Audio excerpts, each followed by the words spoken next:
718 கோடி ரூபாய் முதலீட்டில் 663 பேருக்கு வேலைவாய்ப்பு கிடைக்கும் என்று தற்பொழுது தமிழக அரசு அறிவிப்பு ஒன்றை வெளியிட்டிருக்கிறது.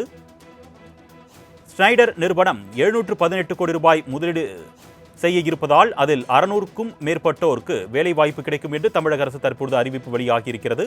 சென்னை, கோவையில் ஆலைகள் விரிவாக்கம் செய்ய தற்பொழுது திட்டமிட்டிருப்பதால் தற்பொழுது வேலைவாய்ப்பு அதிகரிக்கும் என்று தமிழக அரசு தெரிவித்திருக்கிறது. இதற்கான புரிந்துணர்வு ஒப்பந்தமும் செய்யப்பட்டிருப்பதாக தமிழக அரசு தெரிவித்திருக்கிறது. அண்மை செய்தியாக பார்த்துக் கொண்டிருக்கிறோம். கூடுதல் விவரங்களை செய்தியாளர் நந்தினி வழங்க நாம் கேட்கலாம். வணக்கம் நந்தினி, கூடுதல் விவரங்கள்.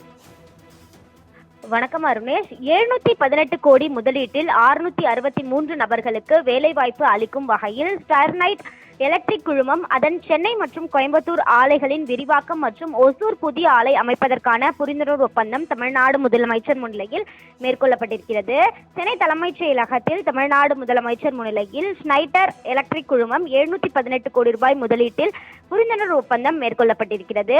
தமிழ்நாட்டின் இளைஞர்களுக்கு அதிக எண்ணிக்கையிலான வேலை வாய்ப்புகளை உருவாக்கவும் 2030ஆம் ஆண்டிற்குள் தமிழ்நாடு பொருளாதாரம் $1 டிரில்லியன் அளவிற்கு வளர்ச்சி பெறுவதற்கும் தமிழ்நாடு அரசு பல்வேறு முயற்சிகளை மேற்கொண்டு வருகிறது. அதன் ஒரு பகுதியாக ஸ்டெர்லைட் எலக்ட்ரிக் குழுமம் மின்சாரம் மற்றும் மின்னணு சாதனங்கள் உற்பத்தி மற்றும் மின் மேலாண்மை தீர்வுகள் ஆகியவற்றில் ஈடுபட்டு வரக்கூடிய நிலையில் சுமார் 30 வருடங்களாக தமிழ்நாட்டில் செயல்பட்டு வரும் இந்த குழுமம் தன்னுடைய நிலையை மேலும் வலுப்படுத்தும் வகையில் சென்னை மற்றும் கோயம்புத்தூரில் அமைந்துள்ள ஸ்மார்ட் உற்பத்தியை பொறுத்தவரையில் ஆலைகளை விரிவுபடுத்தவும் ஒசூரில் புதிய அதிநவீன உற்பத்தி ஆலை நிறுவவும் தமிழ்நாடு முதலமைச்சர் முன்னிலையில் புரிந்துணர்வு ஒப்பந்தம் மேற்கொள்ளப்பட்டது.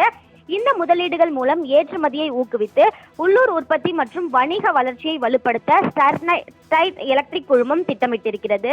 இந்த நிகழ்ச்சியில் அமைச்சர் TRP ராஜா, தலைமைச் செயலாளர், துறை சார்பான செயலாளர் மற்றும் அரசின் முக்கிய அதிகாரிகள், நிறுவனத்தின் சார்பான உயர் அதிகாரிகளும் பங்கேற்றது குறிப்பிடத்தக்கது. விவரங்களுக்கு நன்றி நந்தினி.